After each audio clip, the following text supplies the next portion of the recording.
Hey, welcome back to Dad Drinks. Dad here. Every pour tells a story. Let's get back there. The story this week is today, Thursday, March 27th, is Quentin Tarantino's birthday. Did you know that? Yeah, he's born in 1963, which means he's going to be 62 years old. Imagine that. I mean, I remember when I was young and his first films came out.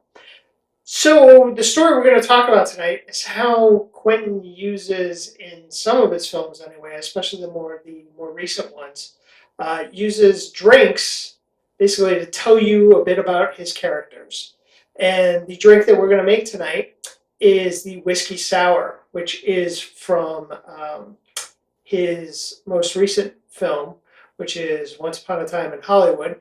And it's the drink that Rick Dalton, who is basically the Clint Eastwood stand-in, played by Leonardo DiCaprio, drinks at the start of the movie.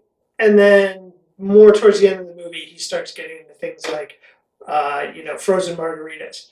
But in the first part of the movie, when he is getting ready to be the villain on this new Western show on TV, he is basically mixing up whiskey sours, and that's his big complaint.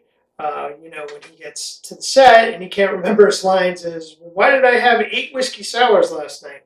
So anyway, let's make it up. Now, in Once Upon a Time in Hollywood, what they were probably making in that was the whiskey sour from the 70s, which was not really homemade. You would make it with whiskey. We're going to use rye. And then you basically use sour mix. Sometimes that sour mix would come like in a bottle and you just mix it up. Other times it would be like a package, a powdered sour mix. And you put the powdered sour mix in and then, you stir it all up or shake it all up. I remember that vaguely from my childhood with my parents, that they had all these like powdered drink mixer things. So we're going to start with 2 ounces of whiskey. You can use bourbon. I'm going to use rye. And I'm going to use Redemption rye. And what you're going to do is you're going to put it into a mixing glass with no ice in it. You don't want any ice yet. And we're going to discuss why in a moment. So then you're going to do an ounce of lemon juice. All right, so there you go, an ounce of lemon juice. And then 3/4 of an ounce of simple syrup. So I don't know that this is so much sour as sweet and sour. And I'm not a big whiskey sour guy, so I guess it's kind of sweet and sour. Then for the last part of it, it's going to be 1 egg white. And you put the egg white in there so that it gets all frothy, which is why we are not going to put ice in, because you're going to dry shake for about 15 seconds.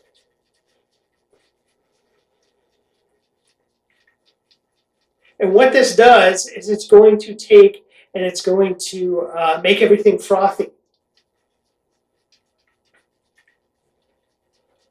So while I dry shake this up, one of the most famous scenes in his movies is when, in Pulp Fiction, Mia and Vince Vega go to Jackrabbit Slim's, and this happens. And a $5 shake. How do you want that shake? Martin and Lewis or Amos and Andy? Martin and Lewis. Did you just order a $5 shake? Mm-hmm. That's a shake. That's milk and ice cream. Last I heard. That's $5. You don't put bourbon in or nothing? No. Just checking. Yeah, I mean, you would think for $5 maybe you should get maybe a shot of bourbon in there. And I think maybe next week we're going to make a little spiked milkshake thing. And we're going to put bourbon in it, so it's going to be worth a lot more than $5. So now you're going to take your ice, pour it in. And now you're just shaking it up to get it nice and cold. A few moments later. I have the toughest time with these things. I don't know why. You would think that I would be an expert by now. And then what we want to do is we're just going to strain it off into a rocks glass.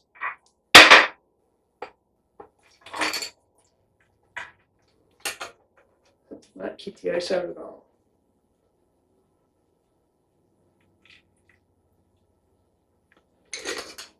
And there you go. And that is the whiskey sour. Notice that nice frothy egg white on the top. That's kind of how you want it to look. And again, going back to when I was a kid, I do remember the packets of powdered sour mix. Like, that's how it would look. Like, they'd have a picture of it looking like this, and it would never come out like this.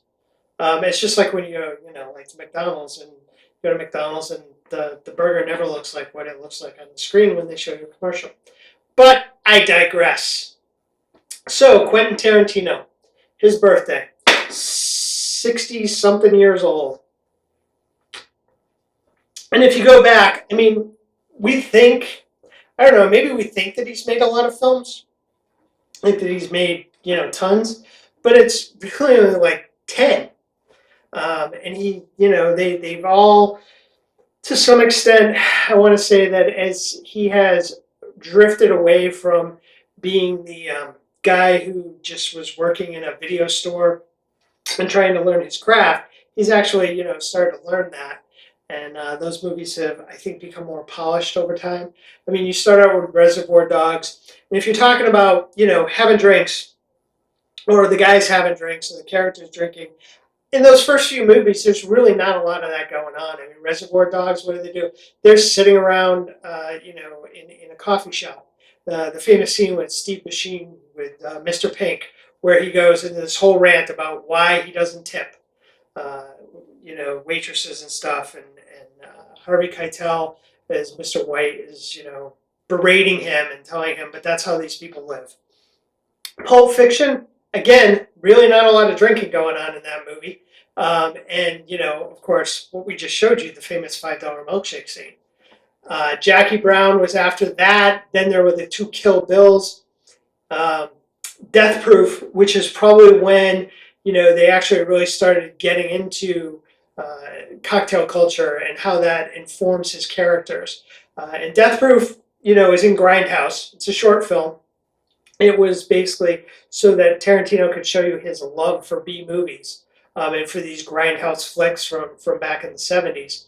And in Death Proof, while they're all sitting around in the bar waiting for stuntman Mike to show up,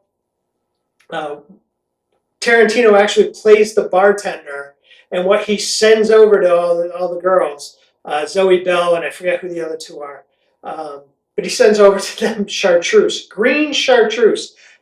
I was going to try and play with that, but I don't have any of that. I only have yellow, so that wasn't going to work. But sends them over green chartreuse, and they all are like, what the hell is this? And he has to explain to them chartreuse because Death Proof is supposed to happen in the 70s.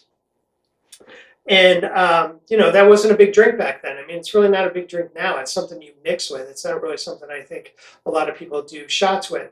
Then he goes back to World War II, the alternate World War II movie, Inglourious Bastards with Brad Pitt. And after that, Django Unchained. The funny thing about Django is when they are all with Calvin Candy and they're all drinking in his little lounge area, they all drink their little different drinks. Waltz, Christopher Waltz's character, he's drinking beer because the guy's, German. People drinking champagne, whatever. And Calvin Candy asks for a Polynesian pearl diver. Don't spare the rum. Here's the problem with that, but it's a problem with every movie. The Polynesian pearl diver wasn't invented until the 1950s by Don the Beachcomber with tiki drinks. But it makes for an interesting scene that Calvin wants people to think that he's like this really sophisticated guy who, drinks these really sophisticated drinks. But again, an anachronism because the drink wasn't even available. After that is The Hateful Eight, which is a movie I haven't seen out of these ones of Quentin's.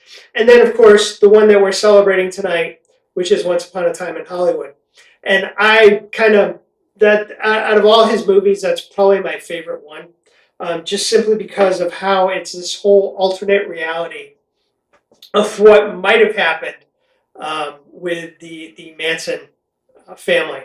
If, the people living next door to Sharon Tate up in the hills, when they came to do the Tate LaBianca murders, they instead decided to go into Rick Dalton's house, where his buddy, who was I believe Cliff is supposed to be a Korean War veteran, maybe World War II. I don't think he's supposed to go back that far, because remember, this is the 1970s, so that would have been about 30 years ago. I don't think Brad Pitt's character, Cliff, is quite that old. But, this rough and tumble stuntman who basically just demolishes every one of the Manson family who come to murder them, except for one, which then Rick, who is, as we said, Leonardo DiCaprio, Rick comes out with this flamethrower that he got from some movie, that he was filming a movie. It's an actual flamethrower, and for some reason, Rick got to bring it home with him, and he's keeping it in his pool house, and he comes out and just, basically toasts, I think it's supposed to be squeaky. I think it's supposed to be squeaky foam. And just, murders her without any remorse whatsoever, because at that point, Rick is completely plastered between the drugs he's taken and the margaritas he's been mixing all night while he's been sitting out in the pool. I also like it because you get to see some of those, people playing some of those Hollywood actors from that time. Like, Damian Lewis is one of my favorite actors, going back to, obviously, Band of Brothers. But then he did a TV show, Life, where he was this police officer who had been wrongly convicted and then gets out of prison. They give him back his job, and he's trying to find the people who set him up. And, of course, Billions. I mean, his portrayal of Bobby Axelrod is probably, so close to those guys who just believe that the law doesn't apply to them, and they can kind of, push it as far as they need to push it. And one of the best scenes, and I always bring it up with the kid and Mrs. Dad Drinks, is where he's talking with Wags, and he says to Wags in that TV show, the house always wins, and we have all these banks and they can't fail and everything else. And Wags looks at him and goes, "You want to own the bank? You want to own the casino?" And Bobby looks at him and goes, "I want to own the bank so I don't have to own the casino," or something along those lines. And it's just so, he wants to be at the top of everything. But he plays Steve McQueen, and you get some of that backstory. I mean, McQueen was supposed to be at that party at the Tate home, at Sharon Tate's residence, while Roman Polanski was out of town, when the Manson family showed up. And for whatever reason, I forget what the actual reason, but he decided not to go. So, you think about fate and what would have happened if, McQueen had been there. Probably would have died along with everybody else, and then we wouldn't have gotten to see those great Steve McQueen things throughout the 70s and the early 80s. So anyway, happy birthday, Quentin. You should probably sit down and have yourself a nice whiskey sour, just like Rick Dalton would. And from Dad Drinks, cheers. Please hit like and subscribe, and visit daddrinks.com for recipes, merchandise, and more fun stuff.